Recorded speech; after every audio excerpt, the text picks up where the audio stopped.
Buongiorno a tutti, nuova avventura odierna. Oggi iniziamo da questo parco, dal Caversham Wildlife Park.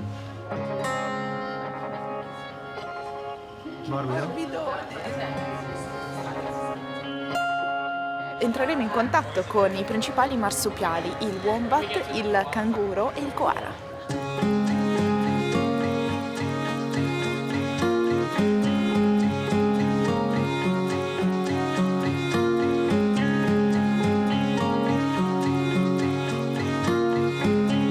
I koala dormono circa 18 ore al giorno perché mangiano solamente foglie di eucalipto che hanno una percentuale di proteine pari al 2% molto bassa. Di conseguenza, quando sono svegli, mangiano, socializzano, vanno alla toilette. La madre tiene nel grembo il bambino solamente un mese perché il resto della gestazione lo compie nella tasca, nel marsupio, dove viene anche allattato per circa 6-7 mesi, dopodiché continua a stare vicino alla madre, ma non più nel marsupio.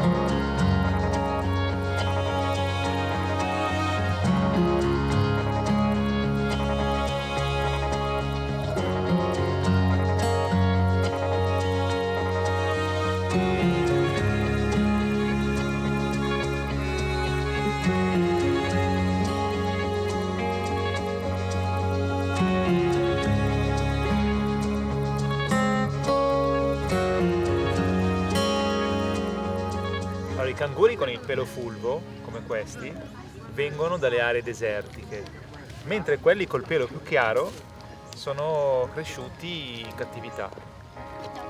Vero?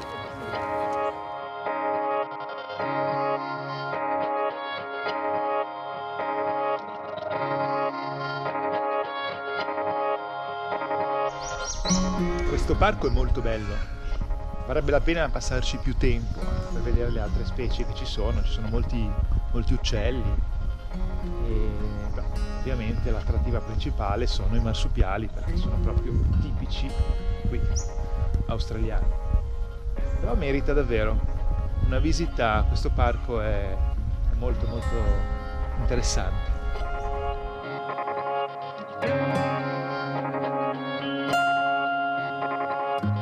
Siamo in pullman, come potrete notare, perché abbiamo partecipato ad un tour guidato che ci mostra, un po' la zona, e una zona particolarmente eterogenea. Nel senso che si passa da vegetazione un po' incolta, quasi paludosa, il bush, a delle zone più a prato, collinare quasi. Che sono quelle però dei proprietari terrieri che le hanno lottizzate, quindi si vedono delle colline che sembrano prati inglesi, bellissimi.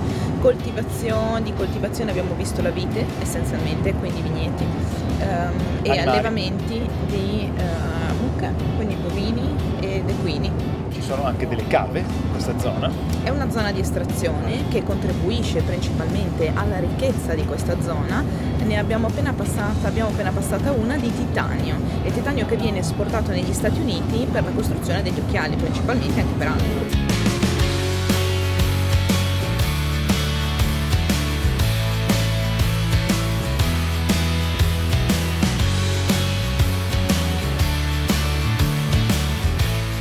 Siamo arrivati a Cervantes, questa località sull'Oceano Indiano. Qui si allevano le aragoste, che è proprio la tipicità di questo luogo.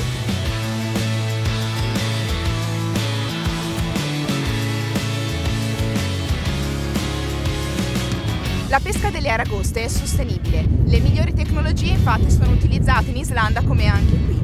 Il processo poi della pesca delle aragoste fino all'esportazione segue essenzialmente 5 processi.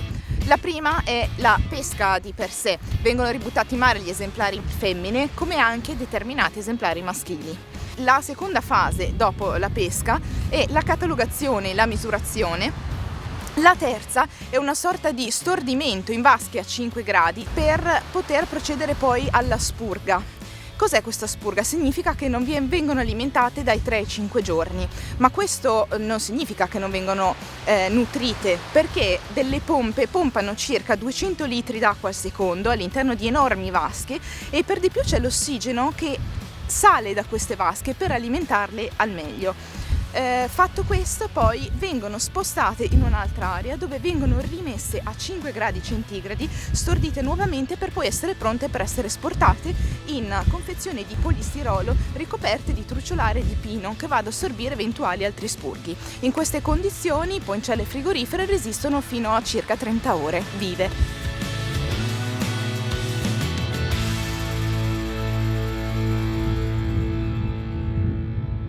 Una città abbandonata? Una foresta incantata? No, Nambung, noto a tutti come il deserto dei pinnacoli.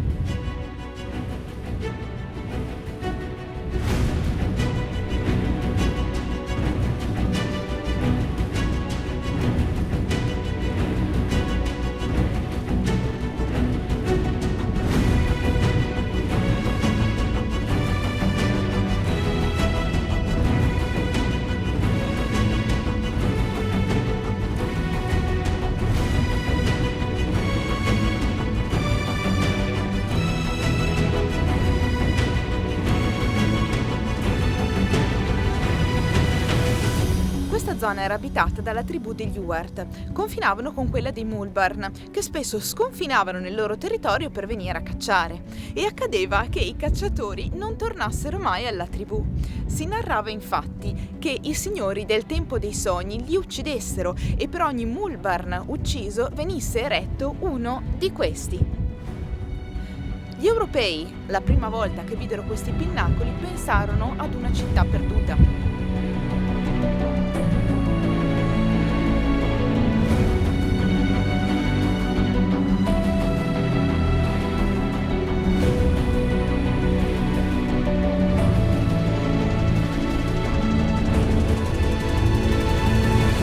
Il deserto dei Pinnacoli ha un'estensione di 2 km quadrati all'interno appunto del Nambung National Park, che non è solo il deserto dei Pinnacoli, comprende anche le spiagge che danno appunto sull'oceano.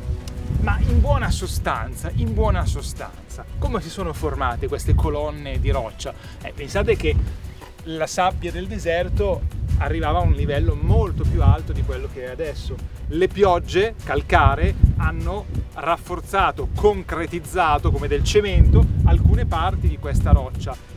Alcune parti un pochino più dure, altre parti un pochino più tenere. Quelle più tenere sono state spazzate via dal vento, quindi con l'erosione questa parte qui è stata tolta dal vento, e quindi sono rimaste delle colonne sparse che per via appunto della loro consistenza più solida, anche grazie a delle piante fossilizzate all'interno, sono rimaste. Ma l'erosione del vento va avanti tuttora, perché il vento comunque continua a modellare queste forme e a rendere particolare questa zona.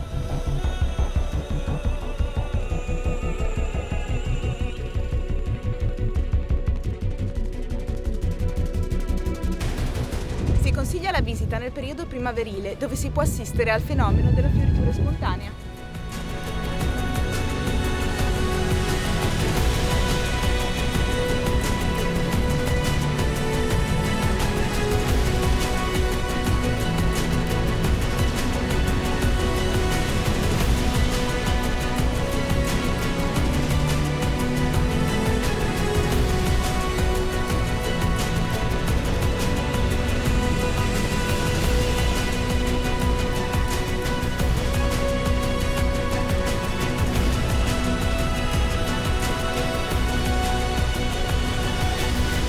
Drastico cambio di scenario. Qui siamo sulla sabbia bianchissima. Sì, siamo a Lancelin. Lancelin è una località famosa per il surf, perché l'Australia notoriamente è famosa per il surf, e qui sulla West Coast Lancelin è una di queste località. Inoltre, visto queste bellissime dune di sabbia bianca, il surf non lo si fa solo sul mare, ma lo si fa anche sulla sabbia. Vedere per credere. Prima però un bel giro con il pullman 4x4 su queste dune sabbiosi, in questo scenario bellissimo, quasi lunare.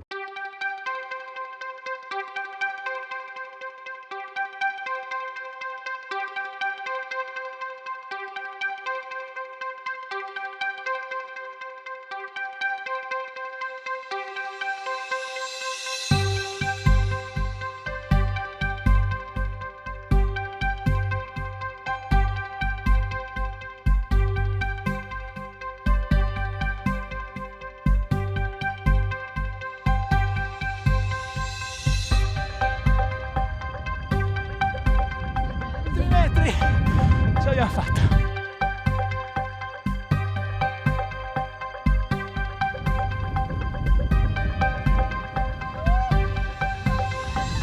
Pronti? Via!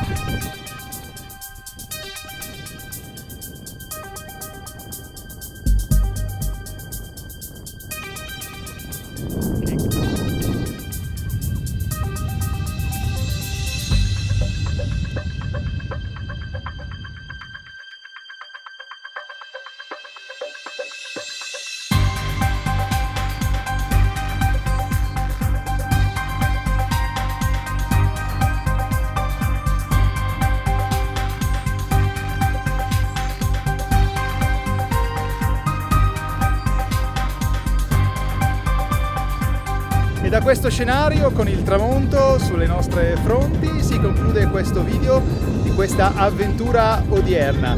Ci vediamo al prossimo video, perché continuate a seguirci, mi raccomando, condividete, un bel mi piace e alla prossima. Ciao ciao! Ciao!